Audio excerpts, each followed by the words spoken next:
First story is titled, Update. Am I the a-hole for not agreeing to a paternity test unless my husband goes to therapy?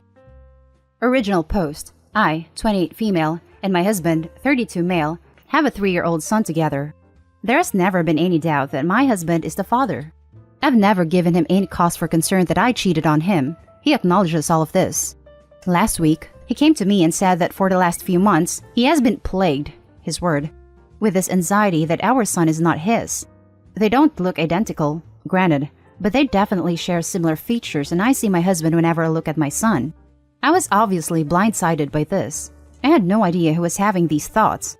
I asked him to explain why he thought that he wasn't his, and he couldn't really provide any answer other than a gut feeling. He asked me if I would be okay if he got a paternity test done so it could ease his mind. I initially said absolutely not. No way in hell. I was very, very offended. He told me that he could just do it without my permission, and I said if he did that, I would never forgive him. My husband does not have a history of anxiety, but he did lose his job back at the start of the pandemic, so he's been with our son most of the time while I work my full-time job from home. I know this hasn't been easy on him. I'm not a psychiatrist or anything, but maybe he is starting to resent our son or something from just having to be around him constantly. After our heated conversation, I spoke with some friends about it, and they said that he was probably having psychiatric problems due to the stress of not having a job. I came back to my husband and said that if he went to therapy and maybe started taking some anti-anxiety meds, that I would consider getting the test. He was very upset at this and said that once he got the results of the test back, he wouldn't be anxious anymore, and that I wasn't being fair by making him go through a whole rigmarole, again his word, just to get peace of mind, which was a phrase he used a lot during this time. He again threatened to just get the test without my permission and said this would effectively end our relationship. I think there's something more serious going on here, and I thought that my solution here is as fair as I'm willing to be. My friends are divided. Some think I should just take the test, and others are saying he's being insane and that if I cave to this, there's just going to be something else. I need some neutral perspective here. Am I the a-hole? Top comments before we read the updates. Not the a-hole. Even in the best case scenario, where this is all due to anxiety brought on by the pandemic, don't believe that after the test, he'll be better. Soon it'll be 2 tests, then 3 because he'll be afraid of false positives. This type of anxiety gets worse until it moves on to something else. I've had the same obsessive anxiety for years, and it didn't get better until after therapy and medication. I still struggle. Stand your ground, OP. This is the exact problem. I have generalized anxiety disorder. The thing about anxiety is that it cares very little about things like truth or reality or proof. Just knowing intellectually that you're being ridiculous has never stopped an intrusive thought from coming back. If she got the test, OP's husband might feel better for a day or week or 2. But after that, his brain will either go back to the same worry, test results be damned, or find a new one to latch onto. OP, right now your refusal is probably feeding his anxiety. She has something to hide. So I'm not going to recommend that you hold firm to him getting treatment first. But I would hold out until he makes a concrete steps toward getting treated, such as making doctor's appointment, and if he cancels afterwards, because I'm fine now, then draw the line there, and definitely refuse the next ridiculous anxiety request. Because it will be coming. OP, I'm so sorry for saying this, but according to my psychology professor, if your partner is obsessively worrying about you cheating on them, they are likely to be cheating on you. Guilt projection. I've heard that too. It's also my understanding that consistent and irrational fear of cheating is associated with borderline personality disorder, which of course means the medication and therapy would be the best course of action. Edit to add, my apologies that this sounded like I was trying to diagnose him. This situation is definitely not enough to warrant this, and I am not a professional. I only suggested the idea as something that could be worth looking into, if it does seem to be a psychological issue as OP suspects, and to agree that therapy would be helpful because it easily could be related to his mental health. Not the a-hole, OP. Your suggestions will all benefit him. You're not putting him through anything. You're trying to help him. I appreciate this, but I'm very certain that he's not cheating on me. Not the a-hole. That is offensive to you and to your child. If my husband did that to me, I would have told him the same thing. You do this behind my back, it's a deal breaker. Adios, a-hole. Edit. I haven't read all the comments here because the amount of responses has been overwhelming. However, I want to say that I really do not appreciate strangers attempting to diagnose my husband over the internet. It is disgustingly presumptuous. I'm his wife, and I don't feel qualified to do that, which is exactly why I want to go to a licensed therapist. Another thing I'm seeing pop up is that I'm somehow demanding that he take medication. I said maybe medication, meaning that I only think he should be on medication if a licensed therapist prescribes them to him. I don't want to shove pills down his throat, which seems to be what some people think I want to do. As for the numerous suggestions of marriage counseling as opposed to individual therapy, I think this is a great idea. I didn't initially consider it because I was so focused on it being his problem, but we are ultimately a team. And I'll suggest that to him today. Hopefully it goes better. Thanks everyone for your input. Now for the update. Thanks to everyone who commented on my original post. Unfortunately, this is not a great update. If you don't want to read it all, the bottom line is, we're heading toward divorce. I took some of the commenters' advice to go to couples therapy, which we did the same week as my first post. I had to push him a bit to get him to agree to the therapy, but I told him it was either this or I would never give in to the test. The first Zoom session was a little awkward, since neither of us had ever done therapy before. After listening to both of us, she basically said that she thought we should do the test to see if that eases his anxiety, and that if it doesn't, which at the time was my concern, that we could go from there. So, my husband was thrilled, and I agreed, but I wanted to be on Zoom with the therapist when we received the results, so we could talk it out with her there, which he was fine with. So, we did the test, and we did our Zoom session when our results were in. And surprise, surprise, the paternity test says he's 99% likely to be the father. He didn't appear relieved or happy or anything of what I expected. Maybe this was unfair, but I did expect him to cry and maybe apologize to me for his lack of trust. This wasn't just my imagination though, because when the therapist asked him in our first session how he would feel if the test came back saying he was the father, he said he would feel relieved. But he was angry. He kept saying that it was over and that he didn't want to talk about it. He kept repeating it's done over and over when the therapist would try to ask a question about how he was feeling. And he was obviously not listening when I tried to talk about my feelings. And when I told him I wanted to talk about it, he yelled at me, which he never does. What else is there to freaking talk about? I was mortified that he was talking to me this way in front of a therapist, and she said she would schedule a new session once he had time to process. After the session, he wouldn't look at me or speak to me. That he was so upset that he was our wonderful son's father made me absolutely lose my mind.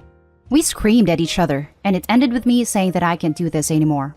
He's at his brother's apartment now, finally away from our son, which is obviously what he wanted all along, and my mom is now staying in my place to help me out around the house. I texted him this weekend, asking if he wanted to do another therapy session, and he asked if I really thought that would help, and I had to admit that didn't. The speed at which this whole thing happened, just a month ago, I would have said we have a happy marriage, is still completely shocking to me. But I don't see us recovering from this. This felt cathartic to type out though, so thanks, I guess. Now for the closing comments. I'm sorry it turned out like this.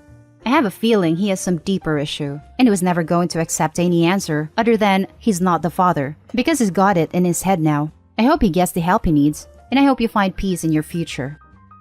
I think he wanted their son to not be his son, so he would be justified to leave Opie. It sounds like that's what he wanted and needed an excuse to end things. Opie, I hope you get sole custody. Your soon-to-be ex is a gargantuan a-hole, and your kids will be better off not having him in their lives. Please get them and yourself into therapy. You all need it. I think he already wanted to end the marriage for whatever reason, and the paternity thing was just a ruse. He probably figured either you'd be so outraged that it could send you two into a downward spiral in which you'd look like the bad guy for refusing to do the test, or maybe there was some chance he wasn't the father, and he could then feel righteous in his reasoning for leaving you. Now, he's acting like such an a-hole that you want to leave him. So, I think he wants your marriage to end but doesn't have the spine to do it properly. I thought this too, that he just wanted out of the marriage and was looking for a way out. But if he suddenly announced he didn't want to be with me anymore, I would be shocked, and hurt obviously, but it would be better than it is now. Now, he's basically announced that he's done with being a father, which after being a loving and devoted dad of 3+ years, is just completely crazy to me. I thought that, if we were ever going to split up, we'd at least co-parent peacefully. This is just so unfair to our boy, and my heart is breaking for him. Geesh, he sounds terrible. I can't imagine what a shock it must be for you, and your son is going to have a hard time understanding. Maybe it's some kind of midlife crisis, who knows. It doesn't really matter why he's doing this. Just make sure you document everything and get a lawyer ASAP. Also, when he first told me that he wanted a test, he said that he wanted my approval to do it. I said no and told him that if he did it behind my back, I would leave him, and he listened. He didn't betray me like that and told me that he didn't want a divorce, just a test. So why all of a sudden would that change, based on results that should have made him happy? I just can't explain it. Now for the last story. Am I the a-hole for throwing my biological daughter out of my house after she accused me of abandoning her? Me and my ex-girlfriend were together for barely 1 year before we broke up. She came into my life 8 years after we broke up, suing me for child support for a 7-year-old girl, Anne. After proving paternity, I tried to sue for custody. We were in different states, and courts rules entirely in her favor. I got visitation every 2 months. In reality, I hardly got to see her once/twice a year. Edit. I tried to visit more, but my ex didn't let me. Went to court. Nothing happened. When Anne was 10, my ex asked me to give up my parental rights. I refused. Then, the game started. She would arrange visits last minute so that I cannot afford the tickets, and cancel plans last minute so that I would lose money. She kept this up, and I broke and gave up my rights. Anne too had a father figure, and pretty soon, the calls stopped too. When Anne was 10, they moved to another country. I did not talk to them after that. Now, I am married and have 2 very beautiful stepchildren, whom I love very much. Anne is now 19, and she reached out to me. She was in the state and wanted to visit. I invited her to my house. My family was at my wife's place. I haven't even said hello before she started ranting at me.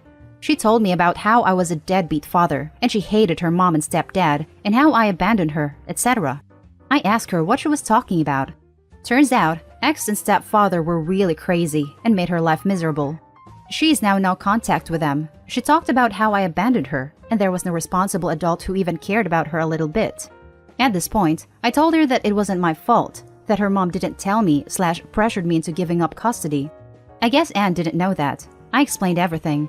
Even after I explained everything, she continued to yell at me about how I should have done something.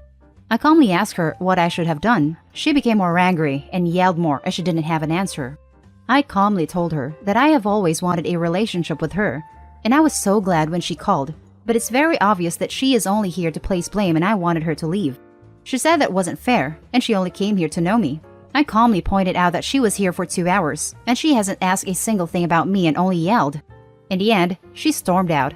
I am still open to having a relationship with her, but I'm not willing to be anyone's punching bag. Am I the a-hole? Now for the top comments.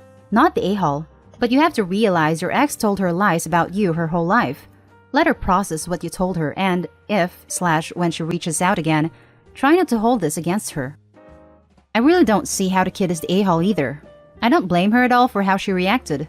That's 19 years of bottled up emotions finally surfacing. You're exactly right that she needs to cool off and process everything, and Opie needs to keep a line of communication open for when she's ready. But I think no a-holes here is a more accurate judgment. The only a-holes involved are the mother and stepdad, but they're not relevant to the judgment.